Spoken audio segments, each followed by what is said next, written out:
আল্লাহ পাক রব্বুল আলামিন সূরাতুল মুমিনুনের সর্বপ্রথমেই বলতেছেন ক্বাদ আফলাহাল মুমিনুন। আল্লাহু আকবার। আল্লাহ তাআলা বলতেছেন সফল কাম হলো মুমিনগণ। কারা সফল কাম কারা একটু বলেন? মুমিনগণ। আমরা দুনিয়ার মানুষ, আমরা বুঝতে পারি আমাদের বিবেকে যেটা কাজ করে। দুনিয়াতে যারা টাকা পয়সা বেশি আছে, দুনিয়াতে যারা সম্মান বেশি আছে, দুনিয়াতে যার ক্ষমতা বেশি আছে, সেই মনে হয় সফল কাম। সেই সফল কাম নাকি ওপরটার মুসলমান পৃথিবীর ভিতরে সব থেকে বেশি টাকা যার, লোকটার নাম আমার মনে নাই, কিন্তু লোকটা মুসলমান না, লোকটা হলো খ্রিস্টান। খ্রিস্টানদের ভিতরে যেমন কোনো ঈমান নাই, তেমন কিন্তু তারা সফল কাম নয়। আমাদের চিন্তাধারা সম্পূর্ণ ভিন্ন। যে ব্যক্তি যার ক্ষমতা বেশি আছে সে কিন্তু সফল কাম নয়। মানব রচিত যার টাকা বেশি রয়েছে সেও কিন্তু সফল কাম নয়। এলাকার ভিতরে যে সম্মানিত সেও কিন্তু সফল কাম নয়। এটা হলো মানুষের চিন্তা ভাবনা। আর আমার আল্লাহ তাআলা বললেন ক্বাদ আফলাহাল মুমিনুন। সফল হলো সেই যার ভিতরে যে মুমিন, সেই হলো সফল। এবার আসুন মুমিন কাকে বলে, মুমিনের কিছু গুণাবলী সম্পর্কে আমরা অবগত হই। আল্লাহ তাআলা পরের আয়াতে বললেন আল্লাযীনা হুম ফি সালাতিহিম খাশিউন। আল্লাহু আকবার। সম্মানিত উপস্থিতি, আল্লাহ তাআলা এই আয়াত কারিমের ভিতরে ঘোষণা করলেন মুমিন হলো তারা যারা নামাজের ভিতরে বিনয় হয়। ও বটিয়া ঘাটের মুসলমান বৃদ্ধ বাবারা আমার, আমরা তো নামাজ আদায় করি। কেমন নামাজ আমরা আদায় করি? নামাজীদের ভিতরে তো ব্যবসায়ী রয়েছে, চাকরিজীবী রয়েছে, রিকশাওয়ালা রয়েছে, ভ্যানওয়ালা রয়েছে, কৃষক মানুষ রয়েছে, ওলামা ইকরাম রয়েছে, সাধারণ পাবলিক রয়েছে। আরে মুসলমান তো নামাজ আদায় করবেই, কারণ নামাজের হুকুম দিয়েছেন আল্লাহ। নামাজ পড়া তো আমাদের জন্য ফরজ। কিন্তু আমরা কেমন নামাজ আদায় করি? আমরা এমন নামাজ আদায় করি যখন আমরা নামাজে দাঁড়াই, নামাজে দাঁড়ানোর পরে আমার দোকানের চিন্তা ভাবনা মাথার ভিতরে চলে আসি, আমার কর্মক্ষেত্রের কথাগুলো আমার মাথার ভিতরে চলে আসি। আর আমরা নামাজের ভিতরে দাঁড়ায়া, নামাজের ভিতরে দাঁড়ানোর পরে কিন্তু আমরা হিসাব নিকাশ গুলো কমপ্লিট করি। কথা কোন ঠিক কিনা? কিন্তু এমন নামাজ হলে চলবে না। ও পটিয়া ঘাটের মুসলমান, খুশু সহিত নামাজ আদায় করতে হবে। আমাদেরকে এমন ভাবে নামাজে দাঁড়াতে হবে, আমাদেরকে অবশ্যই মনে করতে হবে সামনে আমার আল্লাহ তাআলা রয়েছে। আপনারা বুঝে থাকলে একটু বলেন তো, মনে করেন মঞ্চের চেয়ারম্যান সাহেব বসে আছেন, আপনাকে এই সামনে দাঁড় করায় দেওয়া হলো। এখন আপনাকে চেয়ারম্যানের সামনে কি আপনি কি দুষ্টুমি করতে পারবেন? জোরে জোরে কথা বলতে পারবেন? তার সামনে কি অন্যদিকে তাকাতে পারবেন? কেন পারবেন না একটু বলেন? কারণ চেয়ারম্যান সাহেব একজন সম্মানিত ব্যক্তি। চেয়ারম্যান সাহেবকে তো আমাদের দরকার হয় কি হয় না? এলাকার মেম্বারকেও তো আমাদের দরকার হয় কি হয় না? আরে এলাকার মেম্বারকে যদি দরকার হয়, এলাকার চেয়ারম্যানকে যদি দরকার হয়, শিক্ষিত সমাজের মুসলমান একটু বুঝে থাকলে বলেন তো, আল্লাহ তাআলাকে আমাদের দরকার আছে না নাই?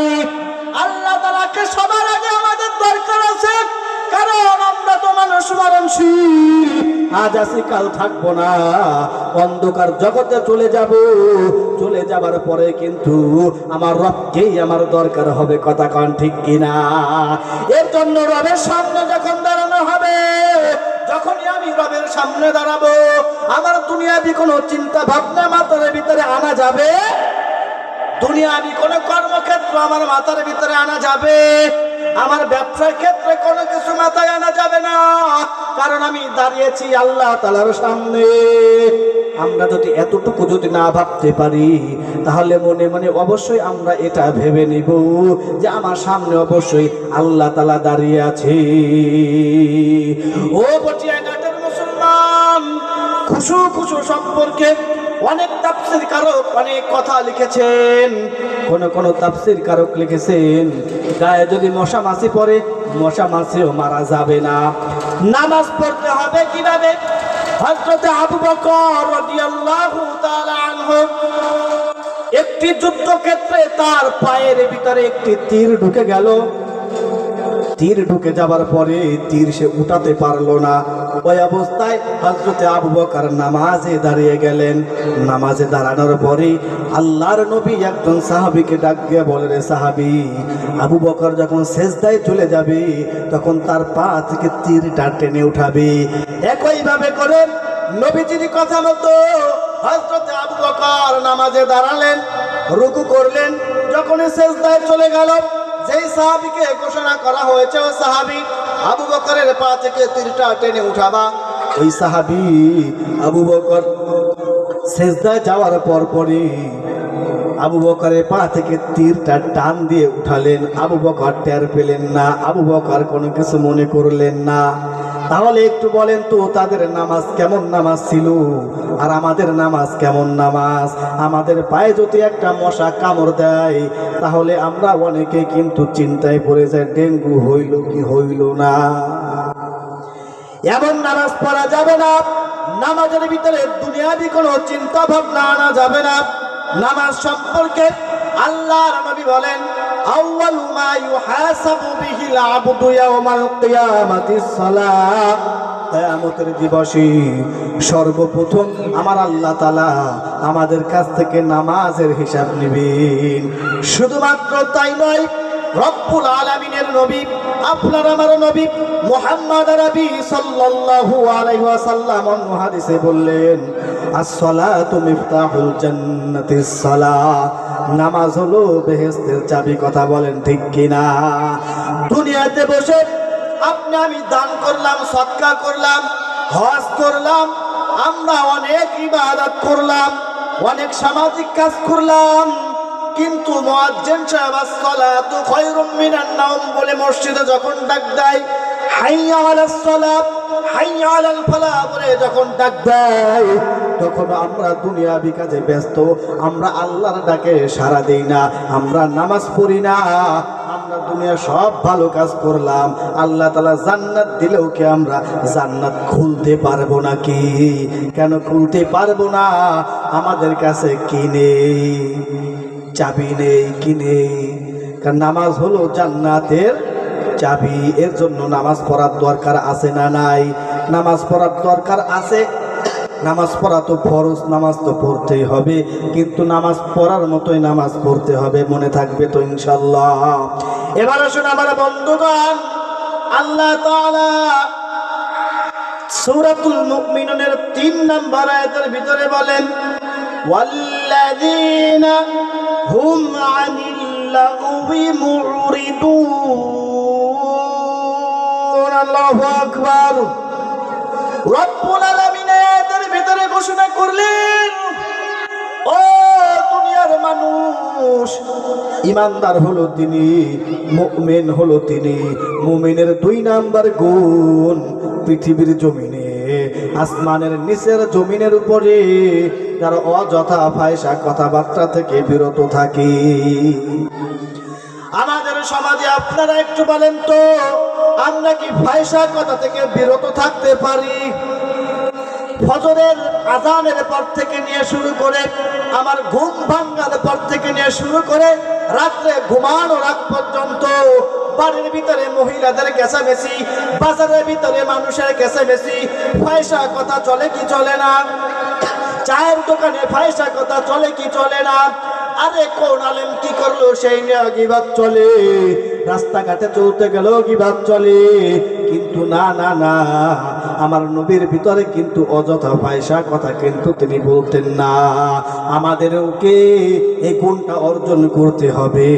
যদি কারোর সাথে ভালো না লাগে কথা বলবো না, তারপরে আমরা কারো বিরুদ্ধে গীবত করবো না, ফায়সা কথা বলবো না। পারবো কি পারবো না?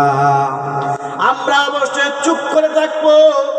যদি পাশ থেকে কোনো বন্ধু ফায়সা কথা বলে, অযথা যদি কোনো কথাবার্তা বলে, আমাদের সমাজে এমনও মানুষ রয়েছে কথায় কথায় গালাগালি দেয়, আছে না নাই? কথায় কথায় মিথ্যা কথা বলে, আছে না নাই? আরে এ কি করলো, তার মেয়ে কি করলো, তার স্ত্রী কি করলো, তার পাশের পাশের অন্য মহিলা কি করলো, সে পুরুষ মানুষ হয়েও চার দোকানে বসে এরকম ওয়াজ করতে থাকে কি থাকে না? আপনাদের অঞ্চলে আছে না নাই? সব জায়গাতে আছে। আমাদেরকে ওই সব মানুষের সাথে মিশা যাবে না, তাদের সাথে চলাফেরা করা যাবে না। কারণ আমাদের একটা প্রবাদ বাক্য রয়েছে, দুষ্টু গরুর চাইতে শূন্য গোয়াল অনেক ভালো। কথা বলেন ঠিক কিনা? কারোর সাথে কথা বললাম না তাতেও কিছু আসে যাবে না, কিন্তু যারা ফায়সা কথা বলে, মিথ্যা কথা বলে, তাদের সাথে আমাদের চলাফেরা যাবে। মনে থাকবে তো ইনশাআল্লাহ? আল্লাহ তাআলা বলেন সূরাতুল মুমিনুনের 4 নম্বর আয়াত, ঈমানদারের 3 নম্বর গুণ। আল্লাহ তাআলা বললেন ওয়াল্লাযীনা হুম লিযাকাতি ফাঈলুন। আল্লাহু আকবার। সম্মানিত উপস্থিতি, এবার একটু ভালো করে খেয়াল করবেন। আমার মাইকের আওয়াজ যতদূর যায়, ধনাঢ্যবান ব্যক্তিবর্গ যারা রয়েছেন একটু খেয়াল করবেন। আমি ছোট্ট মানুষ, আমার ছোট্ট জ্ঞান থেকে যতটুকু বুঝলাম, রব্বুল আলামিন সূরাতুল মুমিনের 4 নম্বর আয়াতে মুমিনের 3 নম্বর গুণের কথা বলেছেন। মুমিনের 3 নম্বর গুণ হলো যারা যাকাত আদায় করে থাকে। আমাদের সমাজে যাকাত প্রচলিত আছে না নাই? আরেকটু জোরে বলেন, আছে না নাই? যাকাতটা আমরা কেমন ভাবে আদায় করি? বাইনতলা বাজারে আমরা রমজানের সময় যদি যাই, বা পটিয়াঘাটার আশেপাশে বাজারগুলোতে যদি যাই, কাপড় বস্ত্রালয়ের দোকানগুলোতে আমরা কিন্তু লেখা দেখতে পাই, এখানে যাকাতের লুঙ্গি, এখানে যাকাতের শাড়ি পাওয়া যায়। এরকম একটা লেখা দেখা যায় কি যায় না? একটু কথা কম দেখা যায় কি যায় না? আচ্ছা, আপনারা এবার একটু বলেন তো, আল্লাহ তাআলা কি এরকম কোনো নির্ধারণ করে দিয়েছে যে যাকাতের লুঙ্গি আলাদা হবে আর নিজের ব্যবহার করার লুঙ্গি আলাদা হবে? আমার স্ত্রী 5000 টাকা দামের শাড়ি পরবে আর আমি যাকাত দেব 300 টাকা দামের শাড়ি, এরকম কি কোনো বিধান আল্লাহ তাআলা দিয়েছে বলেন? কোনো বিধান এরকম নেই। মাইকের আওয়াজ যতদূর যায়, যাকাত প্রার্থী যারা রয়েছেন, আসন্ন মাহে রমজানে যাকাত তো দিতেই হবে। ভালো করে শুনে নেন, যাকাতটা কিভাবে আদায় করবেন। আপনার যাকাত কিভাবে আদায় করার কথা বলা হয়েছে। আল্লাহর নবীর জামানায় এক ব্যক্তি 1 ব্যাগ টাকা হাতে নিয়ে রাস্তার ভিতরে ঘুরতেছে 3 দিন ধরে। কয়দিন ধরে? 3 দিন ধরে 1 ব্যাগ টাকা নিয়ে রাস্তার ভিতরে ঘুরতেছে, মক্কার অলিতে গলিতে ঘুরতেছে। যাকাতের টাকা, যাকাত দেওয়ার কোন মানুষ ওই ব্যক্তি খুঁজে পায় না। 3 দিন পরে এমন একটা ব্যক্তির সাথে দেখা হয়ে গেল। ওই ব্যক্তির মাথায় ছিল একটা বস্তা। আপনারা তো বস্তা কি জিনিস চিনেন? একটা বস্তা মাথার উপরে ছিল, ওই বস্তা ভর্তি ছিল টাকা। লোকটার গায়ে যে পোশাকটা ছিল, পোশাকটা ছিল একটু ময়লা ধরনের। আবার কোন কোন তাফসীর কারক বললেন পোশাকটা ছিল একটু ছেঁড়াও ধরনের। যাই হোক না কেন, আমাদের এই সমাজে, আপনাদের এই বটিয়াঘাটা অঞ্চলে কারো মাথায় যদি কোনো বস্তা থাকে, তার গায়ের পোশাকটা যদি একটু ছেঁড়া অথবা ময়লা থাকে, আমরা ধরে নেই এই লোকটা মনে হয় মাঠ থেকে কৃষি কাজ ছেড়ে বাড়িতে যাচ্ছে, এরকম ধরে নেই কি নেই না? ওই রকম ভাবে যে ব্যক্তির হাতে টাকার ব্যাগ ছিল, 3 দিন পরে এক ব্যক্তির সাথে দেখা হলো, মাথায় বস্তা, তার জামাটা একটু ময়লা অথবা ছেঁড়া। যে ব্যক্তির হাতে টাকার ব্যাগ ছিল, ওই ব্যক্তি মনে করলো মনে হয় আমি যাকাত দেওয়ার জন্য এক ব্যক্তিকে খুঁজে পেয়েছি। যখন ওই মাথায় বস্তাওয়ালা ব্যক্তির কাছাকাছি যখন চলে আসলেন, চলে আসার পরে সালাম বিনিময় হলো। অপর লোক সালামের আওয়াজ দিলেন, সালামের জবাব দিলেন। সালামের জবাব দেওয়ার পরে যার হাতে ছিল টাকার ব্যাগ, ওই ব্যক্তি বললেন, ভাই আপনি মনে হয় গরিব মানুষ, আপনি মনে হয় মাঠ থেকে কৃষি কাজ করে মনে হয় বাড়িতে চলছেন, বাড়িতে যাচ্ছেন, আপনি এই টাকার ব্যাগটা আপনি রাখুন। যার মাথায় ছিল টাকার বস্তা, ওই ব্যক্তি ডেকে বলল, রে ভাই আপনার হাতে যে টাকার ব্যাগ আমাকে দিচ্ছেন, এটা কিসের টাকা? ওই ব্যক্তি আনসার করলেন, রে ভাই এটা হলো যাকাতের টাকা। যার মাথায় বস্তা ছিল সেই ডাক দিয়ে বলে, রে মিয়া আপনি আমাকে যাকাতের টাকা দিচ্ছেন, তাও এক ব্যাগ। আপনি আমার মাথায় একটু খেয়াল করে দেখেন, আপনার তো এক ব্যাগ যাকাতের টাকা, আপনি কয়দিন রাস্তায় ঘুরেন? আমি 3 দিন ঘুরি। কারণ আমার মাথায় যে বস্তা দেখতে পাচ্ছেন, এক বস্তা টাকা আমি যাকাত দেওয়ার জন্য 1 সপ্তাহ রাস্তায় ঘুরতেছি। সুবহানাল্লাহ। বাড়ি যায় কালকে বললেন, তখনকার যাকাত আদায় আর আমাদের এখনকার যাকাত আদায় আকাশ আর পাতাল ডিফারেন্স আছে না নাই? সম্মানিত উপস্থিতি, যাকাত আদায় করতে হবে। লুঙ্গির ভিতরে যাকাতটা সীমাবদ্ধ নয়, শাড়ির ভিতরে যাকাতটা সীমাবদ্ধ নয়, যাকাতটা সীমাবদ্ধ। যাকাতটা হলো এটা গরিব মানুষের একটা হক, এতিম মানুষের হক, মিসকিন মানুষের হক। যাকাতটা আমাকে আদায় করতে হবে। মানুষের কাছে গিয়ে গিয়ে, মানুষের ধারে গিয়ে গিয়ে আমার যাকাতের টাকা তাদের কাছে পৌঁছায় দিতে হবে। সম্মানিত উপস্থিতি, আমি যদি আমাদের যাকাতের টাকাগুলো মানুষের দরজায় গিয়ে গিয়ে যদি পৌঁছাই দেই, যেমন করে ভোটের আগের দিন রাতে চোর আর চুরি মানুষের দরজায় যা ভিক্ষা চায় টাকা নেও আর আমাকে ভোটটা দিও, ওইভাবে করে আপনাকে আমাকেও যাকাতের টাকাটা মানুষের দরজায় গিয়ে পৌঁছাই দিতে হবে। এইভাবে যদি আমরা যাকাতের টাকাগুলো পৌঁছাই দিতে পারি, খোদার কসম আমি বলে গেলাম, আমাদের সমাজে কোনো মুসাফির থাকবে না, আমাদের সমাজে কোনো ফকির থাকবে না, আমাদের সমাজে কোনো অভাব অনটন থাকবে না। কিন্তু আমরা এমন ফকির যিনি কুড়ি করে থাকে, আমরা ঈদের সময় দেখতে পাই, তিনি হলো বড় লোক। আর যিনি 5 তলার উপরে থাকে, ওর মতো ফকির, ওর মতো মিসকিন মনে হয় বাংলার জমিনে আর নাই। কথা বলেন ঠিক কিনা? আমি কি ভুল বললাম? এর জন্য যারা যাকাত আদায় করবেন, যারা যাকাত দিবেন, লুঙ্গির ব্যবসা আর চলবে না। আপনি লুঙ্গি দিয়ে পার পেয়ে যাবেন, এটা হবে না। আপনার শাড়ি দিয়ে পার পেয়ে যাবেন, এটা হবে না। হ্যাঁ হতে পারে আপনি যে 5000 টাকা দামের লুঙ্গি আপনি নিজে ইউজ করেন, আপনার এলাকার মানুষকে 5000 টাকা দামের একটা লুঙ্গি গিফট করবেন। আপনার স্ত্রী 7000 টাকা দামের শাড়ি ইউজ করে, আপনিও কোনো মহিলাকে যদি যাকাত দেন, যদি শাড়ি দিতেই হয়, আপনার স্ত্রী যেমন 7000 টাকা দামের শাড়ি পরবে, অন্য কোনো মহিলাকেও সেই 7000 টাকা দামের শাড়ি দিতে হবে। কথা কোন ঠিক কিনা? 10 টাকা, 5 টাকা, 300 টাকা আর 500 টাকার ভিতরে আপনার যাকাতটা সীমাবদ্ধ নয়। ভালো করে মনে রাখবেন, আপনি যদি যাকাত দিয়ে যদি কিপটামি করেন, আপনার এই ধন, আপনার এই সম্পদ, এটা কিন্তু কাল কিয়ামতের ময়দানে সাপ হয়ে কিন্তু আপনার গলায় ঝুলাই দেওয়া হবে। ইলাহা ইল্লাল্লাহ বলো, লা ইলাহা। কে আসো যেতে জান্নাতে, এসে বসে পড়ো ময়দানেতে। আমরা জান্নাতে যেতে চাই কি চাই না? কারা কারা 2 হাত দেখতে চাই না? রে তাকবীর। কে আসো যেতে জান্নাতে,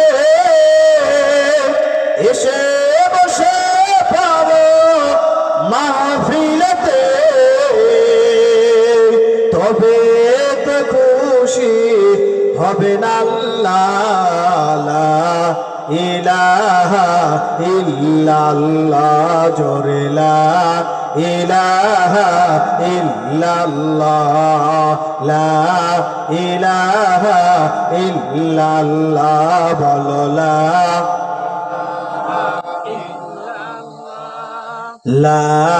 ইলাহা ইল্লাল্লাহ, লা ইলাহা এই কালিমার পড়েছি মালা, মিটাবু আমি মনের জ্বালা। এই কালিমার পড়েছি মালা, মিটাবু আমি মনের জ্বালা। এই কালিমার প্রেম করিলে, এই কালিমার প্রেম করিলে জীবন হবে উজালা। লা ইলাহা ইল্লাল্লাহ বলো, লা ইলাহা।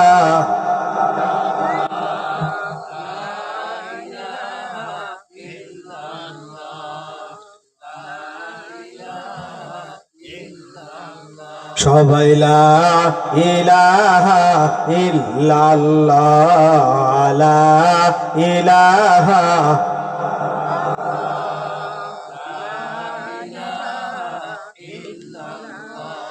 লা ইলাহা ইল্লাল্লাহু মুহাম্মাদুর রাসূলুল্লাহ সাল্লাল্লাহু আলাইহি ওয়াসাল্লাম। আলহামদুলিল্লাহ। ঐতিহ্যবাহী বাংলাদেশের বটিয়াঘাটা থানার অন্তর্গত ভাতগাতি শেখপাড়া বাবরি জামে মসজিদের উদ্যোগে ওয়াজ মাহফিল ও হালকা জিকির। আজকের মাহফিলের সম্মানিত প্রধান অতিথি হযরত মাওলানা মিসবাহ উদ্দিন সাহেব, প্রধান বক্তা হযরত মাওলানা মুফতি মুস্তাফিজুর রহমান সাহেব এবং আজকের মাহফিলের অন্যান্য অতিথিবৃন্দ, আজকের মাহফিলের সম্মানিত সভাপতি সাহেব আলহাজ মোহাম্মদ আতিয়ার রহমান। আজকের মাহফিলে আসতে পেরে বসতে পেরে আপনার খুশি হয়েছি নাকি বেজার হয়েছি? সবাই খুশি হয়েছি। আমরা মুসলমান, আমরা যদি খুশি হয়ে থাকি, আমাদের বিপক্ষে কিন্তু এক ব্যক্তি অখুশি। আমরা কি একটু বলতে পারবো সেই ব্যক্তিটিকে? শয়তান। কারণ শয়তান চায় না যে আমরা জান্নাতে যাই। আমরা শেষ নবীর উম্মত, আমরা এক আল্লাহর গোলাম। আমরা এমন এক নবীর উম্মত, যে নবীর উম্মত হওয়ার জন্য অন্য নবীরা পর্যন্ত আল্লাহর কাছে দরখাস্ত করেছে আমাদেরকে শেষ নবীর উম্মত বানান। কিন্তু আমরা এমনই ভাগ্যবান উম্মত, আমাদের কোনো দরখাস্ত লাগে নাই, কোনো চিঠি লাগে নাই। লাগছে? কোনো অ্যাপ্লিকেশন লাগছে? আমরা কি কখনো চিঠি লিখছি আল্লাহ তাআলার কাছে যে আমাদেরকে শেষ নবীর উম্মত বানান? লাগে নাই। তো বুঝতে হবে আল্লাহ তাআলা আমাদেরকে দয়া করে, মায়া করে, রহমতের নজরে তাকিয়ে শেষ নবীর উম্মত আমাদেরকে বানাইছে। কথা বলেন ঠিক কিনা? তো শেষ নবীর উম্মত যারা, এরা তাফসির মাহফিলে বসবে, ওয়াজ মাহফিলে বসবে, কোরআন হাদিসের কথাগুলো তারা বলবে, তারা শুনবে, শুনে আমল করবে, ইবাদত করবে, মৃত্যুর পরে জান্নাতে চলে যাবে। কথা বলেন ঠিক কিনা? শয়তান এটা চায়? চায় না। ভাই আগেরটা করে দেন। এটা শয়তান কখনো চায় না। তো আমরা চাই, যেহেতু আমরা শেষ নবীর উম্মত, আমাদের গন্তব্য হবে কোথায়? জান্নাত। কোন পর্যন্ত বলেন? জান্নাত পর্যন্ত। আমরা সবাই জান্নাতে যেতে চাই, তাই না? তো আজকের মাহফিলে এখানে আসতে পেরে, বসতে পেরে আমরা যদি হয়ে থাকি খুশি, মুখে নিয়ে হাসি উঁচু করে কাল্লা, একটু চিৎকার দিয়ে বলে আলহামদুলিল্লাহ। আরো জোরে আলহামদুলিল্লাহ। আলহামদুলিল্লাহ। আপনাদের আওয়াজ শুনে ভালো লাগতেছে, মানুষজন আরো আসবে। যারা তাফসীর মাহফিলে, ওয়াজ মাহফিলে বসে, এরাই কিন্তু শুকরিয়া আদায় করে। আর শুকরিয়া যে আদায় করে, তার জন্যই কিন্তু শুকরিয়া আদায় করে, অন্য কোনো ব্যক্তির জন্য কিন্তু অন্যকে শুকরিয়া আদায় করে না। আল্লাহ তাআলা বলেন, লাইন শাকারতুম লাযিদান্নাকুম ওয়া লাইন কাফারতুম ইন্না আযাবি লাশাদীদ। আল্লাহ তাআলা বলতেছেন, দুনিয়ার ভিতরে আমার কোনো বান্দা, আমার কোনো বান্দি যদি আমার নিয়ামত পাবার পর শুকরিয়া আদায় করে, তাহলে আমি আল্লাহ তাআলা তার নিয়ামতকে আস্তে আস্তে করে বৃদ্ধি করে দেই। আর আমার যে বান্দা বান্দি, আমি আল্লাহ তাআলার নিয়ামত পাবার পর শুকরিয়া আদায় করবে না, আমি সেই বান্দা বান্দির নিয়ামতকে আস্তে আস্তে করে ডাউন করে দেই, সিনাই নেই। আল্লাহ তাআলা আয়াতের ভিতরে শুধুমাত্র এতটুকু কথা বলে ক্ষান্ত হন নাই। রব্বুল আলামিন আয়াতের শেষের অংশে বলছেন, ইন্না আযাবি লাশাদীদ, নিশ্চয়ই তাদেরকে আবার কঠিন আযাবের ভিতরে আমি আল্লাহ তাআলা গ্রেফতার করব। এখানে কাদেরকে গ্রেফতার করার কথা বলা হয়েছে? আল্লাহ তাআলা ওদেরই কথা বলছে যারা নিয়ামত পাবার পরে শুকরিয়া আদায় করলো না। তাহলে আজকের এখানে মাহফিল, এটা আমাদের এই অঞ্চলের জন্য, এই এলাকার মানুষের জন্য রহমত কিনা বলেন? এটা নিয়ামত কিনা বলেন? তাহলে এই নিয়ামতের শুকরিয়া তারাই আদায় করতে পারবে যারাই ময়দানে এসে বসবে। কথা বলেন ঠিক কিনা? যারা চায়ের দোকানে থাকবে, টিভির সামনে থাকবে, ওলামায়ে কেরামের বদনাম করবে, এরা কি এখানে বসে সে শুকরিয়া আদায় করতে পারবে? পারবে না। শুকরিয়া আদায় করলে লাভ আছে না নাই? লাভ আছে। আলহামদুলিল্লাহ বললে লাভ আছে না নাই? লাভ আছে। শুকরিয়া আদায় করব, নিয়ামত বৃদ্ধি করে দিবেন কে? আল্লাহ। আলহামদুলিল্লাহ বলবো, নেকের পাল্লাকে ওয়েট করবেন, ভারী করবেন কে? এই আমার নেকের পাল্লাকে ভারী করার জন্য আল্লাহর ইবাদত করতে হবে, আর ওয়াজ মাহফিলে বসতে হবে। আলেম ওলামাদের মুখ থেকে কথা শুনতে হবে। কথা বলেন ঠিক কিনা? তাদের মুখ থেকে শুনে আমল করতে হবে। আমার আমল নামাটাকে ওয়েট করতে হবে, ভারী করতে হবে। তাহলেই কিন্তু পরকালে আপনার আমার জন্য নাজাতের একটা জোরে হয়ে যাবেন। কথা কোন ঠিক কিনা? আমি প্রথমে একটু বলতে চাই যে হাদিসখানা তেলাওয়াত করেছিলাম, আখলিস দীনাকা ইয়াকফিকাল আমালুল কলিল। হাদিসটার সাথে আমরা অনেকেই পরিচিত, আমাদের অনেকের মুখস্থ আছে না নাই হাদিসটা বলেন? যারা পেলেতে নার্সারিতে পড়ে, শিশু অনে পড়ে, ওদের তো হাদিসটা মুখস্থ থাকে, আখলিস দীনাকা ইয়াকফিকাল আমালুল কলিল। রাসূল সাল্লাল্লাহু আলাইহি ওয়াসাল্লাম বলেন, এই হাদিসটির অর্থ এমন ভাবেই করা হয়েছে যে তোমার ঈমানটাকে আগে খাঁটি করতে হবে, মজবুত করতে হবে। আমার ঈমানের ভিতরে যদি সুদ থাকে, ঘুষ থাকে, মানুষের গীবত থাকে, জেনা ব্যভিচার থাকে, তাহলে কি আমার ঈমানটা মজবুত হবে? মজবুত হবে না। প্রথমেই আমার ঈমানটাকে মজবুত করতে হবে, খাঁটি করতে হবে, নির্ভেজাল করতে হবে। আমার ঈমানটাকে যদি আমি নির্ভেজাল করতে পারি, খাঁটি করতে পারি, এরপর আমাকে অনেক আমলের প্রয়োজন নাই। অল্প আমল করলেই সেটা আমার জন্য নাজাতের জরিয়া হয়ে যাবে। বলেন সুবহানাল্লাহ।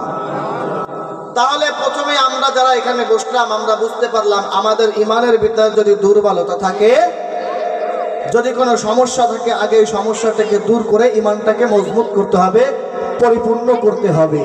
আমরা যদি পরিপূর্ণ করতে পারি, এরপরে অনেক আমলের তো আর দরকার নেই।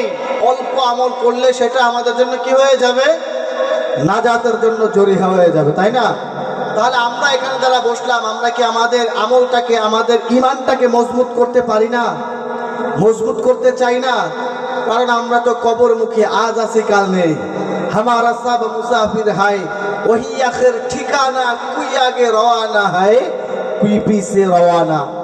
কবি বলতেছেন, পৃথিবী ছেড়ে তোমাকে আমাকে চলে যেতেই হবে। কেউ আগে যাবে, কেউ পরে যাবে, কিন্তু যেতে তো একদিন হবেই। কিন্তু ওই যাওয়ার আগেই কিন্তু আমাদের আমল ঈমানকে মজবুত করতে হবে। আর আমল ঈমান মজবুত করার জন্যই কিন্তু উলামায়ে কেরাম এলাকাবাসী ওয়াজ মাহফিলের আয়োজনগুলো করে থাকে। কথা বলেন ঠিক কিনা? কোরআন থেকে কথা চলবে, হাদিস থেকে কথা চলবে, মানুষজন কথাগুলো শুনবে, গ্রহণ করবে, আমল করবে, ইবাদত করবে, আল্লাহ তাআলা জান্নাতে চলে যাবে। আমরা আল্লাহ তাআলা জান্নাতে যেতে চাই কি চাই না? কারা কারা একটু দুই হাত দেখতে চাই? নারে তাকবীর, আলহামদুলিল্লাহ। আসুন আমি এখন ডাইরেক্ট তাফসীরের ভিতরে ঢুকবো। আমি ছোট মানুষ, আমি যতটুকু পড়াশোনা করেছি, যতটুকু বুঝি, আমি যে আয়াতে কারিমা তিলাওয়াত করেছি সূরাতুল মুমিনুনের 1 নম্বর এবং 2 নম্বর আয়াত আমি তিলাওয়াত করেছি। আল্লাহ তাআলা যদি তৌফিক ইনায়াত করেন তাহলে এই আয়াতের উপরে কথা বলবো ইনশাআল্লাহ তাআলা। আপনারা যদি পরিবেশ করে দেন, আপনারা যদি সুন্দরভাবে বসেন, তাহলে ইনশাআল্লাহ তাআলা কথা বলে মজা পাওয়া যাবে, আপনারা শ্রবণ করে মজা পাবেন। কথা বলেন ঠিক কিনা? তাহলে আপনাদের কাছে আমি একটু বিনয়ের সহিত বলবো, আপনারা যারা এই পাশে রয়েছেন, একটু দয়া করে যদি এই পাশে কিছু মানুষ আসেন, মাঝ বরাবর বসলে কিন্তু বক্তার জন্য সুবিধা হয়, কিন্তু একটা সাইট হয়ে গেছে। আপনারা একটু কষ্ট করে ক্ষমা সুন্দর দৃষ্টিতে দেখে যদি একটু এই পাশে আসেন, মাঝ বরাবর বসেন, তাহলে এটা আমাদের জন্য ভালো হবে। আর একটু জিকির করি, লা ইলাহা ইল্লাল্লাহ,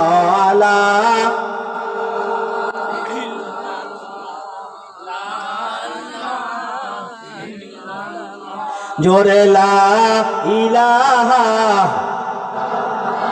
হাতে চলবে হাতের কাম, পায়ে চলবে পায়ের কাম রে বাবা। হাতে চলবে হাতের কাম, পায়ে চলবে পায়ের কাম। আমার জবানে চলবে আল্লাহ তাআলার, জবানে চলবে আল্লাহ তাআলার শত শত গুণবাচক নাম। লা ইলাহা ইল্লাল্লাহ বলো লা।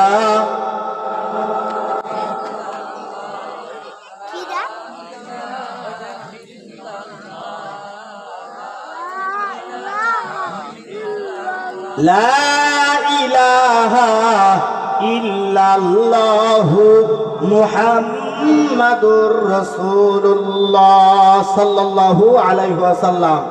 সম্মানিত উপস্থিতি, আসুন এবার ডাইরেক্ট তাফসীরের ভিতরে ঢুকি। আমি যে আয়াতে কারিমা তেলাওয়াত করেছি আপনাদের সামনে, আমার তেলাওয়াতকৃত আয়াতটি হলো কদ আফলাহাল মুমিনুন আল্লাযীনা হুম ফি সালাতিহিম খাশিউন। আমাদের আজকের আলোচনা থেকে এমন একটি বিষয় বের হয়ে আসবে, এই বিষয়গুলো আমার নবীর ভিতরে ছিল। কার ভিতরে ছিল একটু বলেন? নবীর ভিতরে ছিল।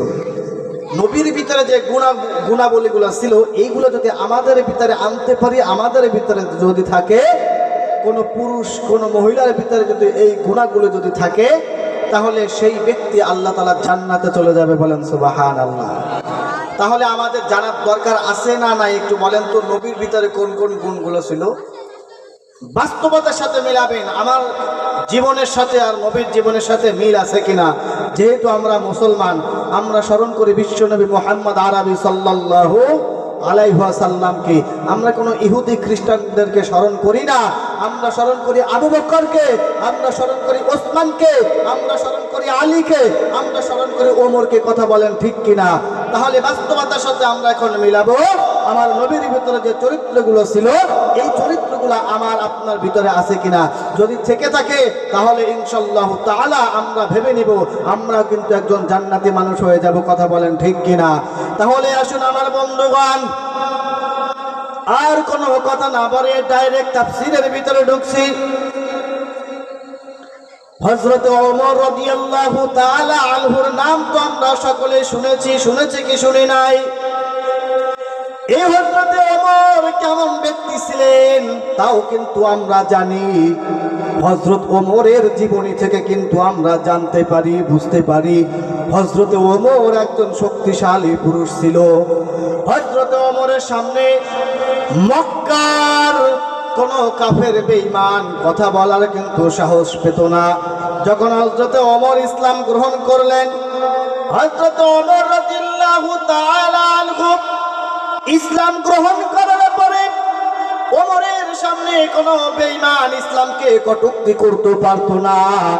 আর আমরা এমন কপাল পোড়া মুসলমান, আমাদের সামনে ইসলামকে নিয়ে কটূক্তি করে, আমার নবীর ইজ্জতকে নিয়ে কটূক্তি করে, আল্লাহর কোরআনের বিরুদ্ধে কথা বলে, আমরা কোনো প্রতিবাদ করতে পারি না। সেই হযরত ওমর রাদিয়াল্লাহু তাআলা আনহু পয়গম্বর আরবি সাল্লাল্লাহু আলাইহি সাল্লাতু ওয়াস সালামের উপরে ওহী নাজিল হতেছিলেন। ওমর দেখলেন কি মসজিদের ভিতরে বসে মৌমাছি যেমন গুনগুন গুনগুন শব্দ করে, ভন ভন ভন ভন শব্দ করে, এমন একটা আওয়াজ হচ্ছে। হযরতে ওমর মসজিদের চারপাশে খোঁজ করলেন, কোনো মধুর চাক দেখতে পারলেন না, কোনো মৌমাছির চাক দেখতে পেলেন না। কিছুক্ষণ পরে মুহাম্মদ আরবি সাল্লাল্লাহু আলাইহি ওয়াসাল্লাম ঘুরে বসলেন। ঘুরে বসার পরে মুহাম্মদ আরবি সাল্লাল্লাহু আলাইহি ওয়াসাল্লাম দুই হাত উঁচু করে দোয়া করতেছেন, আল্লাহ তুমি আমাদেরকে বাড়িয়ে দাও, আমাদেরকে কমিয়ে দিও না। আল্লাহ তুমি আমাদেরকে সম্মানিত করো, অসম্মানিত করো না। রব্বুল আলামিন, মানুষ যেন আমাদের কাছে হাত পাতে, আমরা মুসলমান, আমাদের যেন অন্য কারো কাছে হাত না পাততে হয়। আপনারা বলেন তো এই দোয়াগুলো ভালো না খারাপ? একটু আওয়াজ দেন, ভালো না খারাপ? এরকম দোয়া আল্লাহর নবী করলেন। গুনগুনাবার শব্দ পেলেন হযরতে ওমর। যখনই দোয়া করলেন এরপরে হযরতে ওমর মনে করলেন আল্লাহর নবীর উপরে ওহী নাজিল হয়ে গেল। কিছু সংখ্যক সাহাবী আম্মা জান আয়েশা রাদিয়াল্লাহু তাআলা আনহার নিকটে গেলেন। আম্মা জান আয়েশার কাছে যাওয়ার পরে সাহাবী জিজ্ঞাসা করলেন, আম্মা জান, আপনি একটু নবীর পক্ষে নবীর গুণাবলী সম্পর্কে আমাদেরকে একটু অবগত করেন। আম্মা জান আয়েশা রাদিয়াল্লাহু তাআলা আনহা সাহাবাদের প্রশ্নের আনসার করলেন, সাহাবাদের প্রশ্নের জবাব দিলেন, ও আল্লাহর নবীর সাহাবীগণ, তোমরা কি কোরআন পড়ো না? তোমরা কি কোরআন জানো না? আরে কোরআন, আল্লাহর নবীর ভিতরে তো কোরআন রয়েছে। কোরআন এটাই তো হলো আল্লাহর নবীর চরিত্র। আপনারা একটু বলেন তো, আসমানি কিতাব কোরআন ভালো না খারাপ? আসমানি কিতাব কোরআন যেমন ভালো, আল্লাহর নবীর চরিত্রটাও এইরকমই ভালো ছিলেন। আম্মা জান আয়েশা রাদিয়াল্লাহু তাআলা আনহা সাহাবাদের প্রশ্নের আনসারে কথা বলার পরে সূরাতুল মুমিনুনের 11টি আয়াত তেলাওয়াত করলেন। কয়টি আয়াত তেলাওয়াত করলেন? 11টি আয়াত তেলাওয়াত করলেন। এই 11টি আয়াত কি আমি আপনাদের সামনে একটু তেলাওয়াত করব। আম্মা জান আয়েশা রাদিয়াল্লাহু তাআলা আনহা সাহাবাদের সামনে তেলাওয়াত করলেন, ক্বাদ আফলাহাল মুমিনুন আল্লাযীনা হুম ফি সালাতিহিম খাশিউন والذين هم عن اللغو معرضون والذين هم للزكاة فاعلون والذين هم لفروجهم حافظون إلا على أزواجهم أو ما ملكت أيمانهم فإنهم غير ملومين فمن ابتغى وراء ذلك فأولئك هم العادون والذين هم لأماناتهم وعهدهم راعون والذين هم على صلاتهم يحافظون أولئك هم الوارثون الذين يرثون الفردوس هم فيها خالدون বলি আল্লাহু আকবার। সম্মানিত উপস্থিতি, আম্মা জান আয়েশা রাদিয়াল্লাহু তাআলা আনহা সূরাতুল মুমিনুনের এই 11টি আয়াত তেলাওয়াত করলেন। এই 11টি আয়াতের ভিতরে মুমিনদের জন্য যে গুণাবলী সম্পর্কে কথা বলা হয়েছে, আমরা আজকে সেই আলোচনাগুলি শুনব আর আমাদের বাস্তবতার সাথে মিলাবো। আমাদের সাথে নবীর এই গুণাবলী কিন্তু অ্যাড আছে কিনা, অ্যাডজাস্ট হয় কিনা। আল্লাহ পাক রব্বুল আলামিন সূরাতুল মুমিনুনের সর্বপ্রথমেই বলতেছেন, ক্বাদ আফলাহাল মুমিনুন। আল্লাহু আকবার। আল্লাহ তাআলা বলতেছেন সফল কাম হলো মুমিনগণ। কারা সফল কাম? কারা একটু বলেন? মুমিনগণ। আমরা দুনিয়ার মানুষ, আমরা বুঝতে পারি আমাদের বিবেকে যেটা কাজ করে। দুনিয়াতে যারা টাকা পয়সা বেশি আছে, দুনিয়াতে যারা সম্মান বেশি আছে, দুনিয়াতে যার ক্ষমতা বেশি আছে, সেই মনে হয় সফল কাম। সেই সফল কাম নাকি ওপর জায়গাটার মুসলমান। পৃথিবীর ভিতরে সব থেকে বেশি টাকা যার, লোকটার নাম আমার মনে নাই, কিন্তু লোকটা মুসলমান না, লোকটা হলো খ্রিস্টান। খ্রিস্টানদের ভিতরে যেমন কোনো ঈমান নাই, তেমন কিন্তু তারা সফল কাম নয়। আমাদের চিন্তাধারা সম্পূর্ণ ভিন্ন। যে ব্যক্তি যার ক্ষমতা বেশি আছে সে কিন্তু সফল কাম নয়। মানব রচিত, যার টাকা বেশি রয়েছে সেও কিন্তু সফল কাম নয়, এলাকার ভিতরে যে সম্মানিত সেও কিন্তু সফল কাম নয়। এটা হলো মানুষের চিন্তা ভাবনা। আর আমার আল্লাহ তাআলা বললেন ক্বাদ আফলাহাল মুমিনুন, সফল হলো সেই যার ভিতরে যে মুমিন সেই হলো সফল। এবার আসুন মুমিন কাকে বলে, মুমিনের কিছু গুণাবলী সম্পর্কে আমরা অবগত হই। আল্লাহ তাআলা পররাতে বললেন আল্লাযীনা হুম ফি সালাতিহিম খাশিউন। আল্লাহু আকবার। সম্মানিত উপস্থিতি, আল্লাহ তাআলা এই আয়াত কারিমের ভিতরে ঘোষণা করলেন মুমিন হলো তারা যারা নামাজের ভিতরে বিনয় হয়। ও বটিয়া ঘাটের মুসলমান বৃদ্ধ বাবারা আমার, আমরা তো নামাজ আদায় করি। কেমন নামাজ আমরা আদায় করি? নামাজীদের ভিতরে তো ব্যবসায়ী রয়েছে, চাকরিজীবী রয়েছে, রিকশাওয়ালা রয়েছে, ভ্যানওয়ালা রয়েছে, কৃষক মানুষ রয়েছে, ওলামা ইকরাম রয়েছে, সাধারণ পাবলিক রয়েছে। আরে মুসলমান তো নামাজ আদায় করবেই, কারণ নামাজের হুকুম দিয়েছেন আল্লাহ, নামাজ পড়া তো আমাদের জন্য ফরজ। কিন্তু আমরা কেমন নামাজ আদায় করি? আমরা এমন নামাজ আদায় করি যখন আমরা নামাজে দাঁড়াই, নামাজে দাঁড়ানোর পরে আমার দোকানের চিন্তা ভাবনা মাথার ভিতরে চলে আসি, আমার কর্মক্ষেত্রের কথাগুলো আমার মাথার ভিতরে চলে আসি। আর আমরা নামাজের ভিতরে দাঁড়ায়া, নামাজের ভিতরে দাঁড়ানোর পরে কিন্তু আমরা হিসাব নিকাশগুলো কমপ্লিট করি। কথা কোন ঠিক কিনা? কিন্তু এমন নামাজ হলে চলবে না। ও পটিয়া ঘাটের মুসলমান, খুশু সহিত নামাজ আদায় করতে হবে। আমাদেরকে এমন ভাবে নামাজে দাঁড়াতে হবে, আমাদেরকে অবশ্যই মনে করতে হবে সামনে আমার আল্লাহ তাআলা রয়েছে। আপনারা বুঝে থাকলে একটু বলেন তো, মনে করেন মঞ্চের চেয়ারম্যান সাহেব বসে আছেন, আপনাকে এই সামনে দাঁড় করায় দেওয়া হলো। এখন আপনাকে চেয়ারম্যানের সামনে কি আপনি কি দুষ্টুমি করতে পারবেন? জোরে জোরে কথা বলতে পারবেন? তার সামনে কি অন্যদিকে তাকাতে পারবেন? কেন পারবেন না একটু বলেন? কারণ চেয়ারম্যান সাহেব একজন সম্মানিত ব্যক্তি। চেয়ারম্যান সাহেবকে তো আমাদের দরকার হয় কি হয় না? এলাকার মেম্বারকেও তো আমাদের দরকার হয় কি হয় না?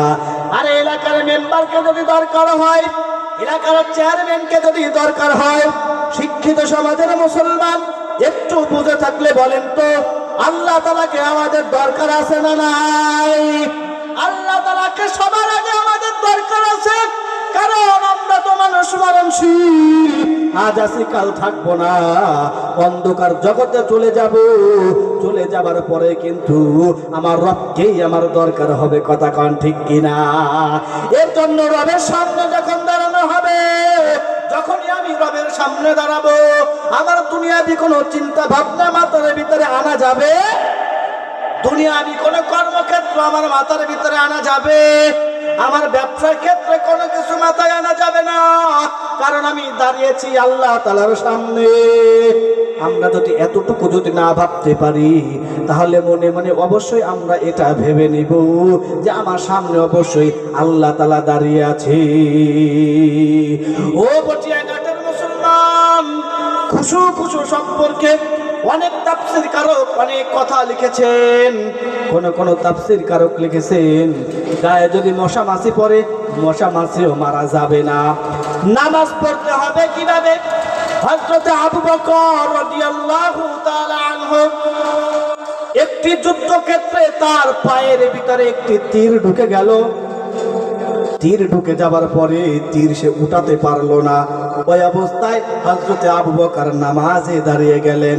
নামাজে দাঁড়ানোর পরে আল্লাহর নবী একজন সাহাবীকে ডাক দিয়ে বলে, রে সাহাবী, আবু বকর যখন সেজদায় চলে যাবে তখন তার পা থেকে তীরটা টেনে উঠাবে।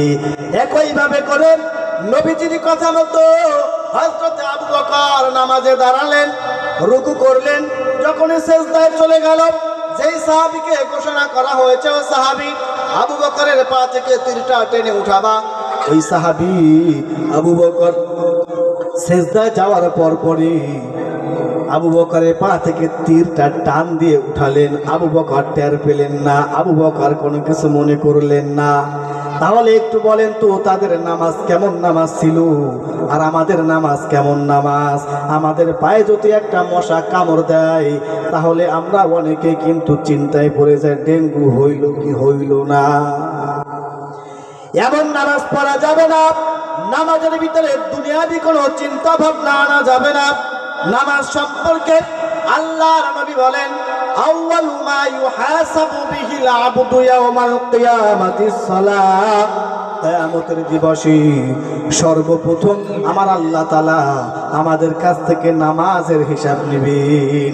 শুধুমাত্র তাই নয়, রব্বুল আলামিনের নবী, আপনার আমার নবী মুহাম্মদ আরবি সাল্লাল্লাহু আলাইহি ওয়াসাল্লাম অন্য হাদিসে বললেন, as-salatu মিফতাহুল জান্নাতিস সালাহ। নামাজ হলো বেহেশতের চাবি। কথা বলেন ঠিক কিনা? দুনিয়াতে বসে আপনি আমি দান করলাম, সদকা করলাম, হজ করলাম, আমরা অনেক ইবাদত করলাম, অনেক সামাজিক কাজ করলাম, কিন্তু মুয়াজ্জিন সাহেব as-সালাতু খায়রুম মিনান নাওম বলে মসজিদে যখন ডাক দেয়, হাইয়া আলাস সালাত, হাইয়া আলাল ফালাহ বলে যখন ডাক দেয়, তখন আমরা দুনিয়াবি কাজে ব্যস্ত, আমরা আল্লাহর ডাকে সাড়া দেই না, আমরা নামাজ পড়ি না। আমরা দুনিয়া সব ভালো কাজ করলাম, আল্লাহ তাআলা জান্নাত দিলেও কি আমরা জান্নাত খুলতে পারবো নাকি? কেন খুলতে পারবো না? আমাদের কাছে কি নেই? চাবি নেই, কি নেই? কারণ নামাজ হলো জান্নাতের চাবি। এর জন্য নামাজ পড়ার দরকার আছে না নাই? নামাজ পড়ার দরকার আছে। নামাজ পড়া তো ফরজ, নামাজ তো পড়তেই হবে, কিন্তু নামাজ পড়ার মতোই নামাজ পড়তে হবে। মনে থাকবে তো ইনশাআল্লাহ? এবার আসুন আমার বন্ধুগণ, আল্লাহ তাআলা সূরাতুল মুমিনুনের 3 নম্বর আয়াতের ভিতরে বলেন, ওয়াল্লাযীনা হুম আনিল লাগwi মুরিদুন। আল্লাহু আকবার। রব্বুল আলামিন এর ভিতরে ঘোষণা করলেন, ও দুনিয়ার মানুষ, ইমানদার হলো তিনি, মুমিন হলো তিনি। মুমিনের 2 নাম্বার গুণ, পৃথিবীর জমিনে, আসমানের নিচের জমিনের উপরে যারা অযথা ফায়সা কথাবার্তা থেকে বিরত থাকে। আমাদের সমাজে আপনারা একটু বলেন তো, আমরা কি ফায়সা কথা থেকে বিরত থাকতে পারি? ফজরের আজানের পর থেকে নিয়ে শুরু করে, আমার ঘুম ভাঙার পর থেকে নিয়ে শুরু করে, রাত্রে ঘুমানোর আগ পর্যন্ত বাড়ির ভিতরে মহিলাদের কেঁচামেচি, বাজারের ভিতরে মানুষের কেঁচামেচি, ফায়সা কথা চলে কি চলে না? চায়ের দোকানে ফায়সা কথা চলে কি চলে না? আরে কোন আলেম কি করলো সেই নিয়ে গীবত চলে, রাস্তাঘাটে চলতে গেলেও গীবত চলে। কিন্তু না না না, আমার নবীর ভিতরে কিন্তু অযথা ফায়সা কথা কিন্তু তিনি বলতেন না। আমাদেরকে এই গুণটা অর্জন করতে হবে। যদি কারোর সাথে ভালো না লাগে কথা বলবো না, তারপরে আমরা কারো বিরুদ্ধে গীবত করবো না, ফায়সা কথা বলবো না। পারবো কি পারবো না? আমরা অবশ্যই চুপ করে থাকবো। যদি পাশ থেকে কোনো বন্ধু ফায়সা কথা বলে, অযথা যদি কোনো কথাবার্তা বলে, আমাদের সমাজে এমনও মানুষ রয়েছে কথায় কথায় গালাগালি দেয়, আছে না নাই? কথায় কথায় মিথ্যা কথা বলে, আছে না নাই? আরে এ কি করলো, তার মেয়ে কি করলো, তার স্ত্রী কি করলো, তার পাশের বাসার অন্য মহিলা কি করলো, সে পুরুষ মানুষ হয়েও চার দোকানে বসে এরকম ওয়াজ করতে থাকে। থাকে কি থাকে না? আপনাদের অঞ্চলে আছে না নাই? সব জায়গাতে আছে। আমাদেরকে ওই সব মানুষের সাথে মিশা যাবে না, তাদের সাথে চলাফেরা করা যাবে না।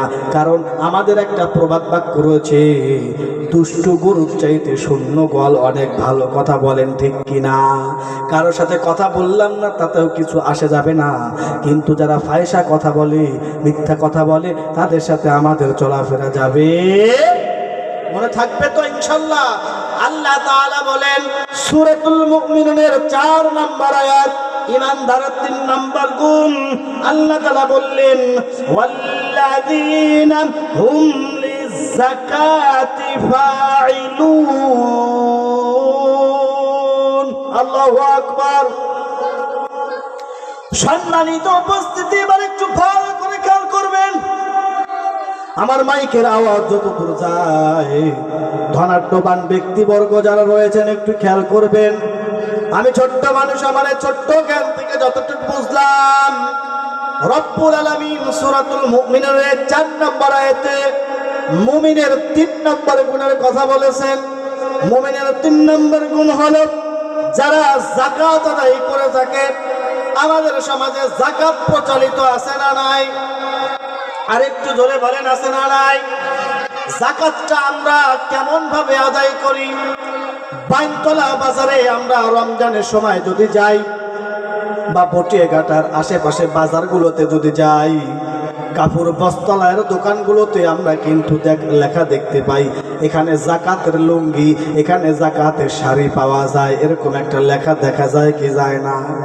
একটু কথা কম দেখা যায় কি যায় না? আচ্ছা, আপনারা এবার একটু বলেন তো, আল্লাহ তাআলা কি এরকম কোনো নির্ধারণ করে দিয়েছে যে যাকাতের লুঙ্গি আলাদা হবে আর নিজের ব্যবহার করার লুঙ্গি আলাদা হবে? আমার স্ত্রী 5000 টাকা দামের শাড়ি পরবে আর আমি যাকাত দেব 300 টাকা দামের শাড়ি, এরকম কি কোনো বিধান আল্লাহ তাআলা দিয়েছে বলেন? কোন বিধান এরকম নেই। মাইকের আওয়াজ যতদূর যায়, যাকাত প্রার্থী যারা রয়েছেন, আসন্ন মাহে রমজানে যাকাত তো দিতেই হবে। ভালো করে শুনে নেন, যাকাতটা কিভাবে আদায় করবেন, আপনার যাকাত কিভাবে আদায় করার কথা বলা হয়েছে। আল্লাহর নবীর জামানায় এক ব্যক্তি 1 ব্যাগ টাকা হাতে নিয়ে রাস্তার ভিতরে ঘুরতেছে 3 দিন ধরে। কয়দিন ধরে? 3 দিন ধরে 1 ব্যাগ টাকা নিয়ে রাস্তার ভিতরে ঘুরতেছে, মক্কার অলিতে গলিতে ঘুরতেছে। যাকাতের টাকা, যাকাত দেওয়ার কোনো মানুষ ওই ব্যক্তি খুঁজে পায় না। 3 দিন পরে এমন একটা ব্যক্তির সাথে দেখা হয়ে গেল। ওই ব্যক্তির মাথায় ছিল একটা বস্তা। আপনারা তো বস্তা কি জিনিস চিনেন? একটা বস্তা মাথার উপরে ছিল, ওই বস্তা ভর্তি ছিল টাকা। লোকটার গায়ে যে পোশাকটা ছিল, পোশাকটা ছিল একটু ময়লা ধরনের। আবার কোন কোন তাফসীর কারক বললেন পোশাকটা ছিল একটু ছেঁড়াও ধরনের। যাই হোক না কেন, আমাদের এই সমাজে, আপনাদের এই বটিয়াঘাটা অঞ্চলে কারো মাথায় যদি কোনো বস্তা থাকে, তার গায়ের পোশাকটা যদি একটু ছেঁড়া অথবা ময়লা থাকে, আমরা ধরে নেই এই লোকটা মনে হয় মাঠ থেকে কৃষি কাজ ছেড়ে বাড়িতে যাচ্ছে, এরকম ধরে নেই কি নেই না? ওই রকম ভাবে যে ব্যক্তির হাতে টাকার ব্যাগ ছিল, 3 দিন পরে এক ব্যক্তির সাথে দেখা হলো, মাথায় বস্তা, তার জামাটা একটু ময়লা অথবা ছেঁড়া।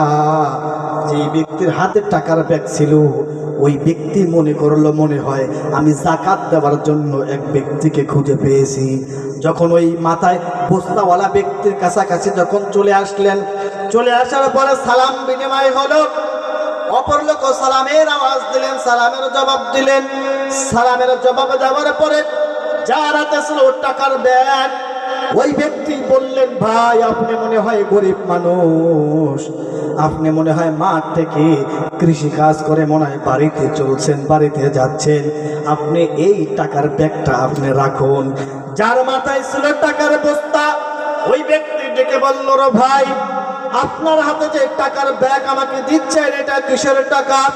ওই ব্যক্তি আনসার করলেন, রে ভাই এটা হলো যাকাতের টাকা। যার মাথায় বস্তা ছিল সেই ডাক দিয়ে বলে, রে মিয়া আপনি আমাকে যাকাতের টাকা দিচ্ছেন, তাও 1 ব্যাগ। আপনি আমার মাথায় একটু খেয়াল করে দেখেন, আপনার তো 1 ব্যাগ যাকাতের টাকা। আপনি কয়দিন রাস্তায় ঘুরেন? আমি 3 দিন ঘুরি। কারণ আমার মাথায় যে বস্তা দেখতে পাচ্ছেন, 1 বস্তা টাকা আমি যাকাত দেওয়ার জন্য 1 সপ্তাহ রাস্তায় ঘুরতেছি। সুবহানাল্লাহ। বাড়ি যায় কালকেরা বললেন। তখনকার যাকাত আদায় আর আমাদের এখনকার যাকাত আদায় আকাশ আর পাতাল ডিফারেন্স আছে না নাই? সম্মানিত উপস্থিতি, যাকাত আদায় করতে হবে। লুঙ্গির ভিতরে যাকাতটা সীমাবদ্ধ নয়, শাড়ির ভিতরে যাকাতটা সীমাবদ্ধ নয়। যাকাতটা সীমাবদ্ধ। যাকাতটা হলো এটা গরিব মানুষের একটা হক, এতিম মানুষের হক, মিসকিন মানুষের হক। যাকাতটা আমাকে আদায় করতে হবে। মানুষের কাছে গিয়ে গিয়ে, মানুষের ধারে গিয়ে গিয়ে আমার যাকাতের টাকা তাদের কাছে পৌঁছায় দিতে হবে। সম্মানিত উপস্থিতি, আমি যদি আমাদের যাকাতের টাকাগুলো মানুষের দরজায় গিয়ে গিয়ে যদি পৌঁছাই দেই, যেমন করে ভোটের আগের দিন রাতে চোর আর চুরি মানুষের দরজায় যা ভিক্ষা চাই টাকা নেওয়ার আমাকে ভোটটা দিও, ওইভাবে করে আপনাকে আমাকেও যাকাতের টাকাটা মানুষের দরজায় গিয়ে পৌঁছাই দিতে হবে। এইভাবে যদি আমরা যাকাতের টাকাগুলো পৌঁছাই দিতে পারি, খোদার কসম আমি বলে গেলাম, আমাদের সমাজে কোনো মুসাফির থাকবে না, আমাদের সমাজে কোনো ফকির থাকবে না, আমাদের সমাজে কোনো অভাব অনটন থাকবে না। কিন্তু আমরা এমন ফকির যিনি কুড়ি ঘরে থাকে, আমরা ঈদের সময় দেখতে পাই তিনি হলো বড় লোক, আর যিনি পাঁচতলার উপরে থাকে ওর মতো ফকির, ওর মতো মিসকিন মনে হয় বাংলার জমিনে আর নাই। কথা বলেন ঠিক কিনা? আমি কি ভুল বললাম? এর জন্য যারা যাকাত আদায় করবেন, যারা যাকাত দিবেন, লুঙ্গির ব্যবসা আর চলবে না। আপনি লুঙ্গি দিয়ে পার পেয়ে যাবেন, এটা হবে না। আপনার শাড়ি দিয়ে পার পেয়ে যাবেন, এটা হবে না। হ্যাঁ, হতে পারে আপনি যে 5,000 টাকা দামের লুঙ্গি আপনি নিজে ইউজ করেন, আপনার এলাকার মানুষকে 5,000 টাকা দামের একটা লুঙ্গি গিফট করবেন। আপনার স্ত্রী 7,000 টাকা দামের শাড়ি ইউজ করে, আপনিও কোনো মহিলাকে যদি যাকাত দেন, যদি শাড়ি দিতেই হয়, আপনার স্ত্রী যেমন 7,000 টাকা দামের শাড়ি পরবে, অন্য কোনো মহিলাকেও সেই 7,000 টাকা দামের শাড়ি দিতে হবে। কথা কোন ঠিক কিনা? 10 টাকা, 5 টাকা, 300 টাকা আর 500 টাকার ভিতরে আপনার যাকাতটা সীমাবদ্ধ নয়। ভালো করে মনে রাখবেন, আপনি যদি যাকাত দিয়ে যদি কিপটামি করেন, আপনার এই ধন, আপনার এই সম্পদ, এটা কিন্তু কাল কিয়ামতের ময়দানে সাপ হয়ে কিন্তু আপনার গলায় ঝুলাই দেওয়া হবে। তাহলে আমরা কি বুঝতে পারলাম?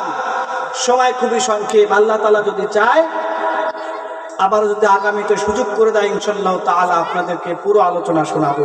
তো যতটুকু আলোচনা করলাম, আমার আলোচনার ভিতর যদি আপনারা কষ্ট পেয়ে থাকেন, অবশ্যই ছোট ভাই হিসাবে, ছোট সন্তান হিসাবে ক্ষমা সুন্দর দৃষ্টিতে দেখবেন, আমার জন্য দোয়া করবেন, আমিও আপনাদের জন্য দোয়া করি। আসসালামু আলাইকুম ওয়া রাহমাতুল্লাহি তাআলা ওয়া বারাকাতুহু।